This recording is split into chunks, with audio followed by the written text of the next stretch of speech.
જન પહલી ભરીને અમે રસ પીધો. ઈ અગમ પિયાલો, ઈ રસ, ઈ પ્રેમનો રસ છે ને, જો કોઈ એક વખત ભૂલે ચૂકે પી જાય ને તો મહાસતી ગંગાએ એવું કીધું કે ભૂલે ચૂકે પી જાય તો પછી ધડ માથે શીશ ના રહે. તાર બધી બીક ચો લાગે કો એટલે જ લાગે છે ને બીક. તમે બાઇક લઈને જતા મરે ટર્બો આવે ને હોકડો રોડ આવી જાય તો બોલો તરત બાઇક શેટું ખહાડો છો, જેમ બીક કને લાગે છે કહો. ખબર પડી જાય કોઈ મોટું આવ્યું છે આપણો હવે ગધું વાગે એવું નહીં, એટલે તરત તમે સાઈડમાં બાઇક લઈ રહ્યો, ટર્બા વાળો ના લે તો તમારે ખસી જવું પડે. એ ઈશારો કરવા વાળો કોણ છે એને તમે ઓળખો, અને એ ઈશારો કરવા વાળો જડી જાય ને એ સાક્ષી ભૂતમ છે.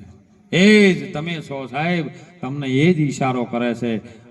આપણી ગમે એટલા બેઠા હોય, માયક છે, વાયર છે, સ્ટેન્ડ છે, પણ એની અંદર કરંટ ના હોય તો કરંટ દેખાતો નથી પણ મોય શેક પરેશભાઈ, અને એને અનુભવ કરવો હોય તો બોલો તમે રહો. પછી ભૂલે ચૂકે કરંટ નો આગળ એડી જાય પણ તમે રહો. એટલે કબીરે એમ સાક્ષી પૂરી, હમ થા તબ પ્રભુ નહીં और प्रभु आवे तो हम नहीं, प्रेम की गली है सोकड़ी हम दोनों समाएगा नहीं. છૂટી જવાની વાત છે સાહેબ. મહાપુરુષો સંતો કહે છે મુક્ત દશા આપણને પ્રાપ્ત થવી જોઈએ. સદગુરુની વાત જ્યારે ધ્યાનમાં આવે, સદગુરુની વાત જ્યારે સોનમાં આવે અને જો સમજણના ઘરમાં આવી જાય ને એટલે મુક્ત દશાની અંદર જીવવા વાળો એ જીવ આત્મા બની જાય, પછી કશું રહેતું નથી. એવો મહાપુરુષોનો ઉપદેશ છે. પણ સદગુરુની દયા વિના કભી મળે ન સત્સંગ. જો પૂર્ણ દયા થાય ગુરુની તો પછી 4 ગુણો સડે ભક્તિમાં રંગ. અરે ભક્તિ કોઈ જીવન તેવાનું કોમ નથી, ભક્તિ કાયરનું કોમ નથી સાહેબ. હું તો દરેકને વિનંતી કરું છું કે કદાચ ડીજે વાગતું હોય 4 પોટલી મારીને દારૂડિયો બીઆઈ કોદાડો બોલો નાચવામાં, એને કશું ડીજેમ લેવા દેવા નથી. કોકના લગ્નમાં વાગે છે તો હીરો મોય નાચવા બેસી જાય તો કોઈથી ના બીઆઈ વાડીમાં પડી જાય તો ઉભો થાય. તો આપણે ભક્તિમાં બેઠા હોય તો મોટ મોટ કે એક વણિયાલ ના પૈસા બાપા, એટલે પણ શું લેવા બીઓસી જેવું આવડે એવું મજા કર. ભીખ રાશા વગર નિર્ભય થઈને ભક્તિ કર. ભક્તિ તમે નિર્ભય કરો ને નર નારી. તોળા રાણીએ 3 લીલી નર લીધા હતા, રજોગુણ, તમોગુણ ને સતોગુણ. આપણી અંદર પણ રજોગુણ થી, તમોગુણ થી અને સતોગુણ થી આ શરીર બન્યું છે. એ 3 ગુણ ને તારી લ્યો એટલે તમે ચોથા પદની અંદર અવિનાશ પદમાં આવી જો ને, એ જ આત્માનું પદ છે, એ ભક્તિનું પદ છે સાહેબ. એ ગુરુ મહારાજનું નિજ નામનું પદ છે. અને એ જ્યારે આપણી ભૂમિકા આવે ને પછી તમને કોઈ ભય રહેતો નથી. પણ આ તો ગામની અંદર મારા જેવા એક બાપજી રોજ ચપટી માગવા જોઈએ, એટલે એક કરિયાણા વાળાની દુકાન ભિક્ષાન દે સીતારામ કરીને ઉભા રહે એટલે કરિયાણા વાળો ભિક્ષા આપે. બિચારો સમય બની ગયો, પોજરામાં એક પોપટ બેઠેલો કરિયાણા વાળાની દુકાનમાં. એની નજર પડી બાપુ રોજ આવે છે સીતારામ સીતારામ કરે છે, લાવો ને બાપુને પૂછીએ. બાપુ તો બધે ફરે છે, બધું જ્ઞાન હોય તો બાપુને પૂછીએ. એટલે પોપટની અંદર વાચા ઉત્પન્ન થઈને પોપટે કીધું બાપુ સીતારામ. એટલે બાપુ કહ્યો પોપટ બોલે છે સીતારામ કે હા. બાપુ એક પ્રશ્ન હતો. બાપુ કે બોલો. કે આ પોજરામાંથી મુક્ત થવું હોય તો કોક તમે તો ગુરુ ધારણ કરેલા છે તો તમને આવડતું કહો ને, કે તમારે ગુરુને કહો કે આમાંથી મુક્ત થવું હોય શું કરવું પડે. બાપુ કીધા હું તમને આવતીકાલે ઓનો જવાબ હાલી દે. ચપટી આખા ગામમાં માગીને બાપુ તો ખરાબ બપોરનો ટાઈમ છે, ગુરુ મહારાજ જોડે જઈને બેઠા. બાપુ પ્રાર્થના કરું છું, એક પ્રશ્ન આવ્યો છે આજ. બાપુ કી બોલ. કે પોજરામાં એક પોપટ બેઠો હતો, કરિયાણા વાળાની દુકાન છે ને પોજરામાં પોપટ બોલ. કદી ની નાત પોપટે પ્રશ્ન કર્યો છે એ કેવો કે બાપુ આ પોજરામથી મુક્ત થવું હોય તો શું કરવું પડે. એટલે બાપુ તો કશું બોલ્યા ને હેઠા પડ્યા, બે ફોન થઈ ગયા. એટલે પેલો કે ના પૂછ્યું હોત તો સારું, મારો બાપુ હેઠો પડ્યો હતો, બે ફોન થઈ ગયો. ના પૂછ્યું હોત તો સારું, તો મારા ગુરુ મહારાજ ને આવો પ્રશ્ન કર્યો મેં. 5 મિનિટ થયું, પાણી છોટ્યું, બાપુ તો નેટ ફોનમાં આવ્યા. એટલે પેલાને ફેર ડર પઈ ગયો, હવે ફેર પૂછવું નહીં, ફેર બાપુ હેઠા પડ્યો તો કે હવે બાપુના પ્રશ્નનો જવાબ પૂછવો? સબ પોપટને આપણે જેમ કેવું હોય એમ કહી દો. બીજા દાડે ચપટી માંગવા માટે આયા, બધે ચપટી માજીની કરિયાણાની દુકાન વાળા પાણી ઉભા રહ્યા, સીતારામ કીધું. એટલે પોપટે કીધું સીતારામ, કે બાપુ કાલે પેલો પ્રશ્ન તમને કર્યો તેનો જવાબ તમારા ગુરુ મહારાજને પૂછીને તમે લાયા કે નહીં લાયા? ગુરુ મહારાજ કે ભલા મોણા આવો પ્રશ્ન પૂછાય? કે જામ કે મેં મારા ગુરુ મહારાજને જેવો આ પ્રશ્ન પૂછ્યો ને, બાપુ ઢળીને બે ફોન થઈને હેઠા પડ્યા, નેટ નેટ હાથ આઠ્યા. પોપટ ને ફોન થઈ ગઈ. પોજરામ બેઠો બેઠો થપ લઈને વાડ પડ્યો, આમ ઢળીને પડતો છે, પોકા બોકા ફેદી નાખે, મરી ગયા કોડ થઈ ગયો. એટલે પેલા કરિયાણા વાળો જે માલિક હતો ને દુકાન વાળો, એની નજર પડી, કહો પોપટ જોયું એટલે ડોક મળી ગયેલી વાળી નાહી દીધેલી કે પોપટ મરી ગયો. ઘડી વાર પોજરામથી બહાર કાઢી અને બહાર મૂક્યો, પોણી બોણી સોટી, તોય પેલો ના જાગ્યો. ઘરમાં લેવા જા કોક, ઉભારો ઉભારો આપણે મીઠું કોક થયું છે. ઘરમાં પેલો લેવા ગયો, પેલા કોક ઉડી ગયો. પોપટ ને સમજાઈ ગયું, પણ પેલો 24 કલાક ગુરુ પાસે રહેતો તેમ ના સમજાય. અને એટલે મહાપુરુષો જગાડે, સંતો જગાડે છે. એ જુગતી વિનાની હરી મુક્તિ નથી. માણસનો અવતાર મળ્યો છે પોત તત્વના દેહની અંદર, પરિબ્રહ્મ નારાયણ પરમાત્મા, જેને આપણે આત્મા કહીએ છીએ, કેવી રીતનો છે એની જુગતી વગર રીત થતી. અને જ્યારે આપણને જુગતી જડી જાય ને, તો એની અંદર મહાપુરુષો કે તું માયાનું વિભાજન કર, એમાં શેષ વધે તે એમાં ઈશ્વર છે. માયા દેહની આ મોહની બની છે. આ શરીર સાથેનો તારો જે મોહ છે ને, એનું એક એક વિભાજન કરી લે. કર્યું તું સાહેબ ભાગવત પુરાણની અંદર. પરીક્ષિત રાજાને જ્યારે તપ કરતા હતા, અને ત્યો કણે સિંગી મુનિ તપ કરી રહ્યા છે. પરીક્ષિત રાજા છે આ પૃથ્વીનો, પાંડવ કુળનું છેલ્લું સંતાન. ઘોડા ઉપર અસવાર થઈને નીકળ્યા ત્યારે સિંગી મુનિ તપ કરી રહ્યા છે. એમના રાજની સીમાડામાં આશ્રમ છે, ત્યો બધા બાજુમાં સાધુઓ પણ તપમાં લાગી ગયેલા છે ને એમાં પરીક્ષિત રાજા ત્યો થઈને નીકળ્યા. અને એવામાં એમને દ્રશ્ય જોયું છે સાહેબ. એક માણસ મારી રહ્યો છે. તાણે કીધું કે શું છે લ્યા ભાઈ, કે એવા કળિયુગ છે ને બધાને મારે છે. એટલે કળિયુગ કે મને હવે કોઈ રહેવા દેતું નહીં, પ્રભુ મારે ચો જવું કહો. એટલે પરીક્ષિત રાજાને કીધું કે મને તમે ગમે તમારા રાજની અંદર ચોક જગ્યા આપો. એટલે પરીક્ષિતે કીધું કે તારે ગમે છે મારા રહેવું હોય રે, પણ કે બાપુ જો નજર ના ખાઈએ, તમારી ભૂમિકા છે, સત્યની જ ભૂમિકા છે. એ દુર્યોધન ઉભો રહી ગયા તો આ તો અમે નહીં, અજ્ઞાની નરને ભક્તિ ભાવે નહીં ને ભજન ગાય કો તો ઉઠી જાય એમ પેલો ટક્કર ના ચાલે. અને એટલે કે દરેક જગ્યાએ જવું, પણ તમારી પૃથ્વીના માલિક તમે છો, મને કોઈ રહેવા દેતું નથી.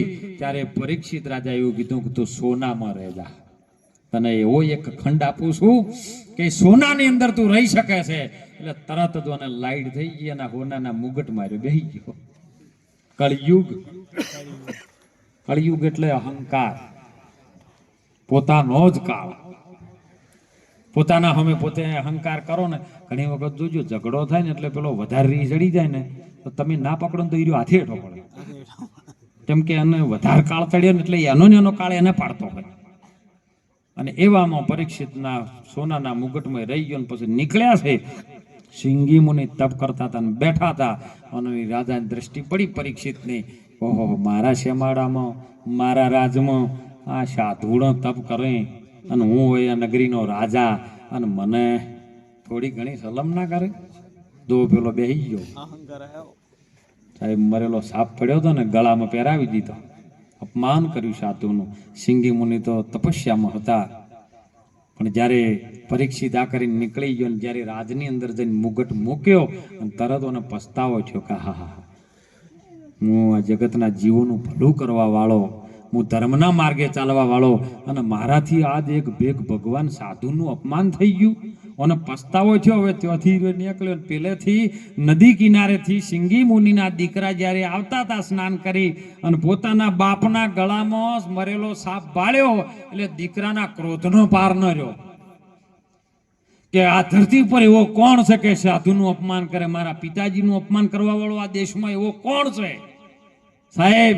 એની પાસે પાણીની જારી હતી હાથમાં લઈ અને સીધો ક્રોધનો પાર ન રહ્યો તેને શ્રાપ આપી દીધો કે જેને મારા બાપ સાથે આ કૃત્ય કર્યું, મારા બાપનું અપમાન કર્યું છે, એને 7મા દિવસે આવી અને તક્ષક નામનો નાગ કરડશે ને એનું મૃત્યુ થઈ જાય. ફટ લઈને શિંગી મુનિની ઓખ ખુલી ગઈ. અરે રે દીકરા, આ શ્રાપ આપી દીધો પણ તને ખબર છે કોને કર્યું છે?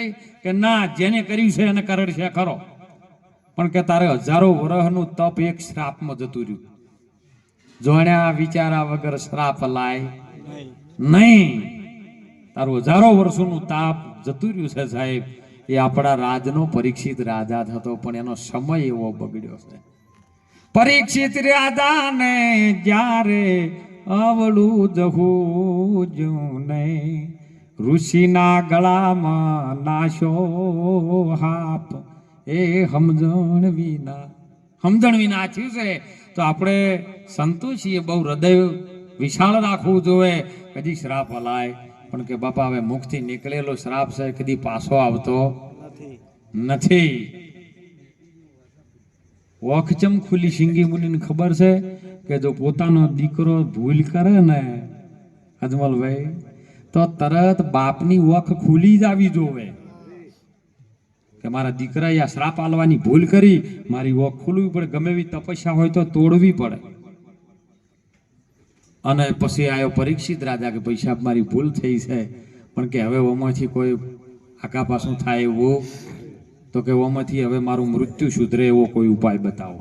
શિંગી મુનિ કે મારી પાસે આ ઉપાય છે. એ તો ચિઠ્ઠી લઈને બધે ફર્યો હતો, પણ કોઈ એનો ઉપાય બતાવવા વાળો તૈયાર હતો. અને છેવટે જયારે સુખદેવ મુનિ પાસે જ્યાં, સુખદેવે કીધું કે મને વાત માર કરવી છે. પરીક્ષિત રાજાએ કીધું કે મને આ મૃત્યુના 7 દિવસમાંથી હું મૃત્યુથી નથી ડરતો, મારું મોત નક્કી છે, પણ મોત સુધરે એવું મારું કોક કાર્ય કરો, મને ઓમાંથી ઉગારો. એટલે સુખદેવ મુનિ કીધા છે કે મને મારા ગુરુ મહારાજ, મારા બાપુ પાસેથી, મને મારા વેદ વ્યાસ મુનિ પાસેથી આ મંત્ર ક્યારનોય મને આપેલો છે, પણ મારે ચારનું કેવું તું, પણ તારા જેવો કોક પાત્રતા વાળો, લાયક વાળો હોમે આવે અને કે તો આલું ને. વાત મારી પાસે છે, પણ બધાને કહેવાતી નહીં, અને કીધા વગર મારે રહેવાતું નહીં. તો તું આજ આવ્યો છે, આજ તો હબળ 7 દિવસ 7 મિનિટ મારી હોમે બેહી જા, તને મોક્ષ આપી દે મારી સતી જતા. અને બેઠો છે, તું બેહી જા, સંતોની સભા છે, તક્ષક આવશે તો આવશે ને. તક્ષક ને વિચાર છે આવ્યો છે સાહેબ, અને ત્યાંથી નીકળ્યો ને એવો જંગલની અંદર કશ્યપ ઋષિને મળ્યો છે. તક્ષક એટલે એક કાળ જ છે, અને કશ્યપ ઋષિને મળ્યો. જો ધર્મ ક્યારથી પોકળો પડ્યો એની વાત છે. કશ્યપ ઋષિનું વળતે મળ્યો ને એટલે કશ્યપ ઋષિ જતા હતા, તક્ષક પણ ત્યાંથી નીકળ્યો. એટલે કે ભાઈ ઉભારો, તમે કયો જો છો? તમે ઋષિ મુનિ લાગો છો? કે હા, હું પરીક્ષિતના રાજસભાની અંદર જઉં છું. કે તમે ચમજો છો? કે પરીક્ષિત રાજાને શ્રાપ છે તક્ષક, શિંગી મુનિનો, એના દીકરાનો, અને એને તક્ષક નામનો નાગ કરડવાનો છે. પણ કે નાગ કરડવાનો છે એ તો પણ તમારે શું લેવા દેવા? કે મારી પાસે એવી જડીબુટી છે, મારી પાસે એવું આયુર્વેદ છે, અને હું આયુર્વેદનો જાણકાર છું. તક્ષક જેવો ગમે એવો ઝેરીલો નાગ કરડી જાય ને, તો એ ઝેર મને ઉતારતા આવડે છે, ને એને જીવંત કરતા મને આવડે છે. એ મારા પાસે વિદ્યા છે. નહીં કહેતા સદગુરુ મારા ગારુડી અને મુજ પર કરી મેર, મોરો લગાયો મરમનો ઉતારી નાશું. ગારુડી એટલે વાદી, ઝેર ઉતારવા આવો, હાપનું ઝેર વાદી જ ઉતારે, એટલે ગુરુને વાદી પણ ગણ્યા છે. અને સાહેબ કશ્યપ મુનિને પેલા તક્ષક નાગે કીધું કે તમે એવું હું માનતો, મોણ મરી જાય ને પાછો એમાં પ્રાણ આવે ને પાછું જીવતું થાય, આ મને કોઈ એ વાત બેહતી નથી. તું એનો પ્રયોગ કરીને બતાવી તો હું માનું. એટલે તરત જ એને તક્ષકે ફૂંક મારી સાહેબ કે ઉભારો, મારી પાસે એવી થોડી કળા છે, મોણો મરી જાય પાછું તમે જીવતું કરી કહો કે ના કર્યું કહો એવું. તો એને તક્ષકે ફૂંક મારી એટલે હોમે ઝાડ બાળીને રાખનો ઢગલો થઈ ગયો. હવે કે આ ઝાડને તમે પાછું એમને એમ પોગરાવો અને તરત પત્તા આવે તો હું મોનું ન કે મોનું, તો તમે સમજો કે તમે મરેલાને જીવ તો કરી શકશો. એટલે મને ફૂંક મારી તક્ષકે, અને ઝાડ બળીને ભસમ થઈ ગયું સાહેબ, રાખનો ઢગલો થયો. સાહેબ કશ્યપ ઋષિ એમની આયુર્વેદિક જડીબુટીઓથી લઈ અને મંત્રમાં લાખીને સાહેબ રાખની અંદર મંત્ર નાખ્યો ને, ફરી પાછું ઝાડ એમ ને એમ તૈયાર થઈ ગયું. એટલે તક્ષક ઢીલો પડી ગયો કે મારું બધું મું કઈડ્યું પણ આર્યો બચી લે. એટલે કે તમે આ બધું રાજમાં જોશો પણ આ બધું શું કરવા જોશો? કે હું શું ગરીબ. જો જ્ઞાન બહુ હતું પણ જેની ઝૂંપડીમાં ગરીબાઈ હતી સાહેબ. કે હું શું ગરીબ, મારા બચ્ચાનું પાલન પોષણ થાય અને કદાચ રાજા જો મરી જાય ને પછી હું એને રાજાને હાજો કરું તો રાજા રાજી થઈ જાય ને મને અઢળક ધન આપી દે. મારા હાથ ભેટી ઉધી ચિંતા નહીં. તો કે તમારા હાથ ભેટી નહીં 15 ભેટી ઉધી હું આલું તો. એટલે આર્યા તરત લાલચમાં આવી જાય. અને તક્ષકે એ સાહેબ હોના મોર ને મોતી બધું આપી દીધું. એટલે કશ્યપ તો પાછા જતા રહ્યા. અને તેઓ પણ રાજસભાની અંદર આવી અને જ્યારે સુખદેવ મુનિ પરીક્ષિત ને બધા બેઠા છે ને, એટલે તક્ષક આવ્યો છે, સંતોની આજ્ઞા લઈને આવ્યો છે. બાપુ હું આવું છું. અને આવ્યો ને એટલે કે આવ્યો ભાઈ. અને સંતો તો ગમે એવાનો આવે તો આશ્રમમાં આવકારો આલવો પડે. હમણાં મારો વાતચીતભાઈ સમાજે બંધારણ કર્યું છે કે સમાજ બહાર કાઢ્યા છે ને બાપુ તમે હંગરો કે ના હંગરો? કીધું આશ્રમમાં આવીને અમે બધાને હંગરો. સમાજ બંધારણ કર્યું એમાં અમાર ના નહીં, પણ અમારા આશ્રમમાં ગમે એવો બંધારણથી બહાર કાઢેલો હોય ને તો અમારા આશ્રમમાં આવ્યો તેને આવકારો આલવો પડે. એ અમારો ધર્મ છે, એમાં અમારા સમાજ કોઈ લેવા દેવા નથી. અમારો તો 18 આલમ એ જ અમારું સમાજ. અને એમાં તક્ષકે આવીને સુખદેવને વાત કરી કે હું આવ્યો છું પરીક્ષિતને કરડવા માટે. કે તું શું બોલે છે? વર રાખજે. પરીક્ષિતને કરડવા આવ્યો છે ને? કે હા. તો પરીક્ષિતને કરડજી, બીજાને કોઈ કરડતો. અને સાહેબ જેવો તક્ષક નાગે પરીક્ષિતના શરીરના અંગોઠાનો ડૂચો ભર્યો એટલે સુખદેવ મુનિએ કીધું કે ઉભો રે, એ પરીક્ષિત છે કે એના શરીરનો અંગોઠો છે? એટલે કે આ તો એના શરીરનો અંગોઠો છે. તો પરીક્ષિતને કરડ, અંગોઠાના ડૂચા ભરવાનું બંધ કરી દે. આખા શરીરે ફરી વળ્યો સાહેબ. નાક, કોન, ઓખ, હોઠ, ચોબડી, કુણી, હાથ, પગ, ઓગળી બધા શરીરના મસ્તક સુધી ચેટ નખથી મોડીને શીખ સુધી ફર્યો પણ પરીક્ષિત ઓમાં જડ્યો. ત્યારે તક્ષક વિચારવા માંડ્યો કે ઓમાં હવે પરીક્ષિત કે ઓમાં પતો લાગે એવો. અને પરીક્ષિતને તરત ખબર પડી ગઈ શરીર હું નથી, હું કઈક જુદો છું. આર્યો શોખ મારું શરીરને કડતો. બસ આર્યો તો ઉપદેશ. એવું પદ એવું વિદેહી આપણને મળી જાય. અને સાહેબ એ તક્ષક એટલે 7 દિવસની અંદર મૃત્યુ હતું. તો આપણે બધા બેઠા છે એમાં આપણા બધાનું મૃત્યુ 7મા દિવસે જ છે. રવિથી મોડીને સોમથી 7 દિવસ થયા. હવે ચિયા દાડે જોઈ હું નહીં કહેતો, પણ 7 દાડામાં એક દાડો છે ને તમારો શું મારો શું આ શરીરનો છે ને એ 7મા દિવસે તક્ષક એટલે કાળ આવીને લઈ જશે. પણ કાળના મુખમાં ન જવું હોય તો મહાપુરુષો સંતો પ્રગટ એવા ગુરુ મહારાજ આપણને કહે છે કે તમને કોઈ કાળની તાકાત નથી કે તમને કશું કરી શકે.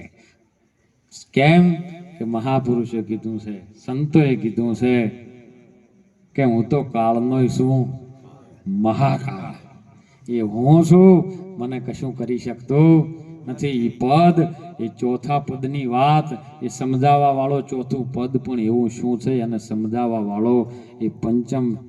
આપણે નથી વાણીમાં ઘણી વખત બોલતા કે પંચ ભેદ પરિબ્રહ્મા કર કે સિંગી નાદ બજાયો, सूरदास बलिहारी कन्हैया जुग जुग जिए तेरो जायो।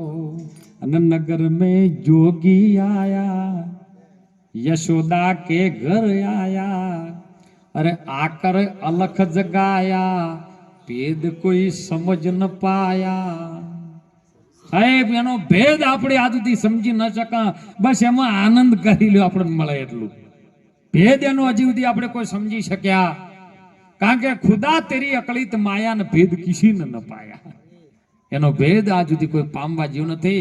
જેને જેને પામવાની કોશિશ કરી ને કે આ શું છે ઈર્યો રહ્યો હરણ્યાકશિએ કોશિશ કરી, રાવણે કોશિશ કરી, સાહેબ દુર્યોધને કોશિશ કરી, પણ શું રહ્યું કો અંતે વિનાશ કરી નાખ્યો. એટલા માટે સંતો પોકાર કરી કરીને આપણને કહે છે કે જીવનની બાજી આપણા હાથમાં છે. મનુષ્યના અવતારમાં આપણી ધારે આપણે બધું કરી શકશે. ગુરુની કૃપા થાય, દેવી દેવતાઓનો આશીર્વાદ થાય, સંતોના હંમેશા આશીર્વાદ મળે. બધા ભાઈઓનો પ્રેમ મળે તો પ્રેમની અંદર એવી શક્તિ છે ને, તમે હમણાં મારી વાત છે કે ઝુકતી એ દુનિયા ઝુકાને વાલા ચાહીએ, તમને ખબર પડી જાય ને તો સાહેબ આ તો ગાયના વચળમાં દૂધ ઘણું છે કેશરભાઈ, પણ એને ગાયને ખબર, એને જો ખબર પડી જાય કે 10 લીટર દૂધ મારી વચળમાં છે તો એક ડબકોય તમારું ઉધી આવવા દે એમ નહીં. અને એટલા માટે મહાપુરુષો કહે છે કે ભજન કરી લેજો, કોઈ પણ વેર ઝેર રાખ્યા વગર. આપણે આયુષ્ય ને શરીર એ હોય 100% જતું રહેશે સાહેબ, પણ જતાં જતાં પ્રેમ ભાવથી ગુરુ મહારાજનું ભજન કરી બધા સાથે મળી જીવનનો તાર પરમાત્મા સાથે લગાવી, આપણે પરિભ્રમ નારાયણ સાથે લગાવી અને આપણા જીવનને નૈયાના દરિયાના સંસાર સાગરમાંથી એમ ખેમ આપણે પાર ઉતારી દઈએ તો જ આપણને આનંદ થશે ને નામ રહી જાય બીજું બધું